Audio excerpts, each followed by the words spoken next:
মঙ্গলবার ২৮ জুলাই হবিগঞ্জ।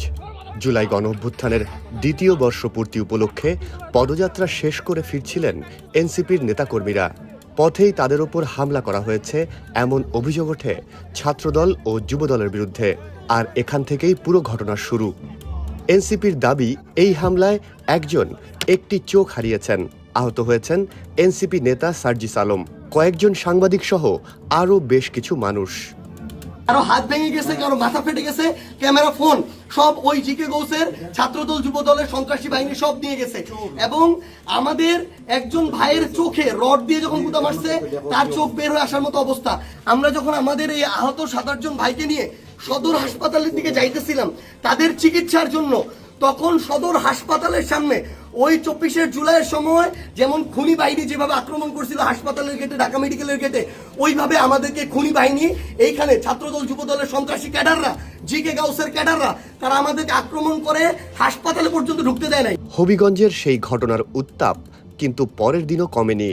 মঙ্গলবারের হামলার পর বুধবার বিক্ষোভ সমাবেশের ডাক দেয় এনসিপি। পাল্টা কর্মসূচি ঘোষণা করে হবিগঞ্জ জেলা ছাত্রদলও। দুই পক্ষই মাঠে নামবে এমন পরিস্থিতিতে ১৪৪ ধারা জারি করে প্রশাসন।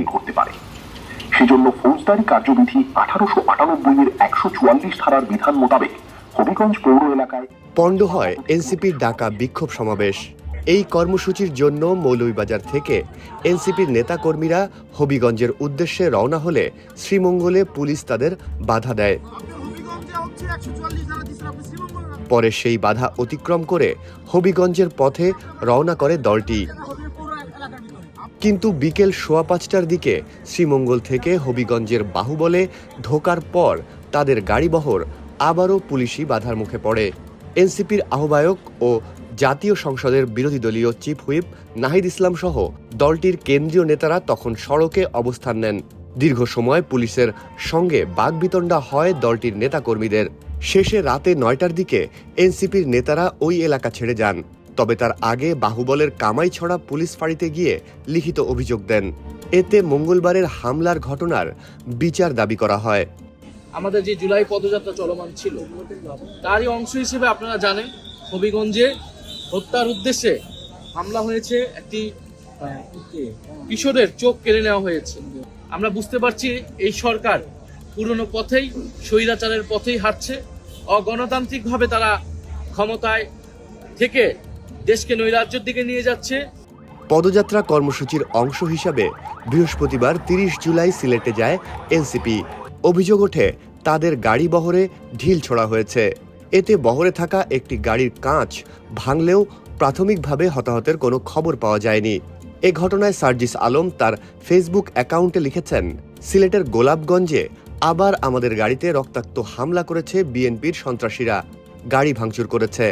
পরে বিকেল ৩টার দিকে উপজেলার ৫ মাইল বাজারে আবারও বাধার মুখে পড়ে সার্জিস আলমের গাড়িবহর। এ সময়ও গাড়িবহরে হামলার চেষ্টা করা হয় বলে অভিযোগ এনসিপির। সার্জিস আলম ৩টা১৩ লিখেছেন, দ্বিতীয় দফায় বিএনপির সন্ত্রাসীরা আমাদের উপরে আবার আক্রমণ করেছে সিলেটের ৫ মাইল বাজারে। তারেক রহমান কি শেখ হাসিনা হতে চায়? পরে সার্জিস আলম প্রধানমন্ত্রী তারেক রহমানের উদ্দেশ্যে সাংবাদিকদের বলেন, রাজনৈতিক দল হিসেবে এনসিপির উপরে সন্ত্রাসী হামলা হয়েছে, অনেকে রক্তাক্ত হয়েছে। আপনারা দেখেছেন আমাদের একটা ছোট্ট ভাই, তার হয়তো এখন অপারেশন চলছে, সে তার চোখ হারিয়েছে। আমরা এনসিপি ওইটুকু মনে করি যে হয়তো আমাদের আত্মপ্রকাশের মাত্র ১ বছর হতে পারে, হয়তো ওই ৫০ বছরের বড় রাজনৈতিক দলদের মতো এখনো আমাদের সংগঠনের বিস্তৃতি না ঘটতে পারে, কিন্তু আমরা ওইটুকু মনোবল রাখি যে আমাদের যদি ১০০ জন থাকে আর অপরাধীরা যদি ১০০০ জন থাকে, আমাদের ইনশাল্লাহ ওই মনোবলটুকু আছে। অপরাধী ১০০০ জন হলেও তাদেরকে আমরা প্রতিহত করবো ইনশাল্লাহ। বিএনপি যদি স্বৈরাচারের যে পূর্ববর্তী আমল, যেটা দ্বারা তারাও জুলুমের শিকার, সেটার পুনরাবৃত্তি না করতে চায়, তাহলে ছাত্রদল যেভাবে ধীরে ধীরে সন্ত্রাসী কায়দায় তাদের কার্যক্রম পরিচালনা শুরু করেছে এবং সন্ত্রাসী সংগঠন হওয়ার পথে পা বাড়াচ্ছে, এটাতে জনাব তারেক রহমানকে লাগাম টানতে হবে। এ ঘটনায় সিলেটের জেলা প্রশাসক আব্দুল্লাহ আল মামুন বলেন, রাস্তায় গাড়িবহরের ঢিল নিক্ষেপ বিচ্ছিন্ন দুটি ঘটনা। এনসিপি নেতৃবৃন্দের গাড়িবহরের সার্বিক নিরাপত্তার জন্য সকল পদক্ষেপ নেওয়া হয়েছে। পর্যাপ্ত পুলিশের পাশাপাশি বিজিবিও স্ট্যান্ডবাই আছে। এদিকে ৩০ জুলাই হবিগঞ্জে জুলাই পদযাত্রায় নেতাকর্মীদের ওপর হামলার প্রতিবাদে ঢাকাসহ দেশের বিভিন্ন জেলায় মশাল মিছিল করেছে দলটির নেতাকর্মীরা।